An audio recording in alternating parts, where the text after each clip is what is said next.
Have you ever wondered about the rise and fall of the Roman Empire? Our tale begins with the legendary founding of Rome, a story steeped in myth and mystery.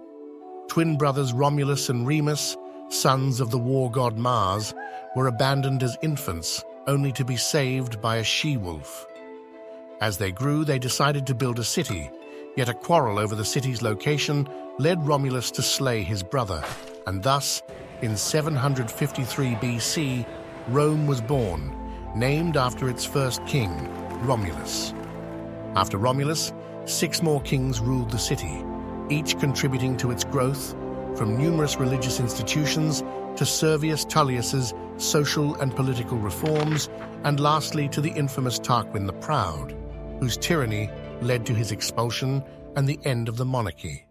The end of the Roman kingdom in 509 BC marked the beginning of a new era, the Roman Republic, a form of government where power rested not with a single king, but with the people represented by elected officials.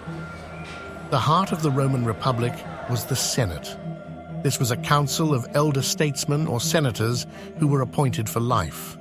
The Senate was the primary governing body, responsible for making decisions about foreign policy, financial affairs, and other important matters of state. But it wasn't all smooth sailing. The Republic was marked by a constant power struggle between the patricians, the wealthy aristocrats, and the plebeians, the common people. The patricians held most political power, while the plebeians, despite making up the majority of the population, had little say in the government. This tension led to a series of social and political reforms known as the conflict of the orders, which gradually increased the power of the plebeians. As the Republic matured, so too did its ambitions. Rome began to expand its territories beyond the city's borders, embarking on a series of military conquests throughout Italy. These campaigns were fueled by a desire for resources, strategic advantages, and the sheer prestige of expansion. By the end of the Republic, Rome had become the dominant power in the Italian peninsula.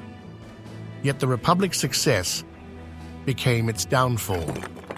The wealth and power that came with territorial expansion fueled corruption, political instability, and social unrest. The constant power struggles and civil wars led to the erosion of the principles that the Republic was built upon.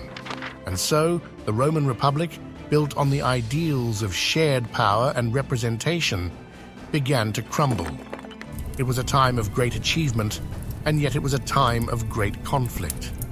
The Republic had grown too large, too complex, too riddled with internal strife to sustain itself. But the Republic was not to last, and it paved the way for the rise of an empire. Out of the chaos of the Republic, one man rose to power. That man was none other than Julius Caesar, a military general who, through a combination of military prowess and political acumen, transformed the Roman Republic into an autocracy. In the tumultuous final years of the Republic, Caesar's victories in the Gallic Wars expanded Rome's territory and his power.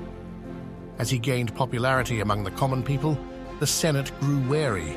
They feared his growing influence and what it meant for their own power. In a desperate bid to protect the Republic, they declared him a public enemy. However, Caesar was not deterred.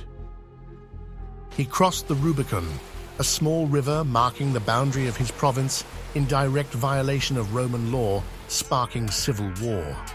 Emerging victorious, Caesar became the undisputed ruler of Rome. He initiated a series of reforms that improved the lives of Rome's citizens, but his reign was cut short. On the Ides of March in 44 BC, Caesar was assassinated by his own senators in an act of betrayal that shocked the Roman world. In the aftermath of Caesar's death, Rome was once again plunged into chaos. Out of this chaos emerged Caesar's adopted heir Octavian, better known to history as Augustus Caesar. After defeating Mark Antony and Cleopatra in the Battle of Actium, Octavian became the unchallenged ruler of Rome.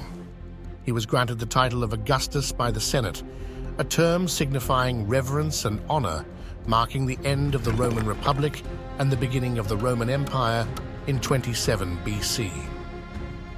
Augustus's reign was marked by peace and prosperity. He laid the foundation for a government that maintained a semblance of the old republic, but was in reality a military dictatorship. Under the rule of emperors, Rome flourished. The crowning jewel of this glorious era was the Pax Romana, a period of relative peace and stability that lasted for over 200 years. During this time, Rome was a beacon of prosperity, its influence reaching far and wide.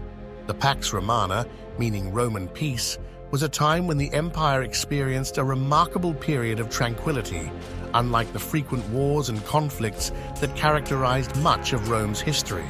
Emperor Augustus, the first of Rome's emperors, set the stage for this golden age. His reign marked a significant shift from the turmoil of the Republic to the relative stability of the empire. Augustus not only expanded the empire's boundaries, but also implemented reforms that led to an era of peace and prosperity. Following Augustus, a series of emperors continued to lead Rome into a period of cultural and architectural splendor. The Colosseum, an architectural marvel and symbol of Rome's grandeur, was constructed under Emperor Vespasian and completed under his son Titus. This magnificent amphitheater, capable of seating 50,000 spectators, hosted gladiatorial contests, public spectacles, and dramas based on classical mythology. Moreover, the spread of Roman law during this time laid the groundwork for the legal systems of many modern nations. Roman law was characterized by a sophisticated system of civil law, which served as a model for centuries to come. Emperor Hadrian, famed for constructing Hadrian's Wall in Britain, codified Roman law, making it easier to understand and apply.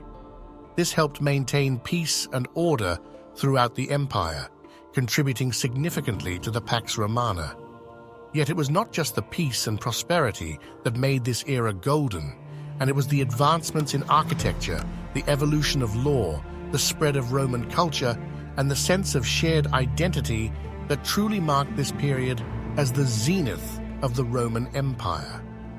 However, the empire's grandeur couldn't prevent its eventual fall. Even in its golden age, the seeds of decline were already being sown, setting the stage for the empire's eventual collapse. But that, dear listeners, is a tale for another time.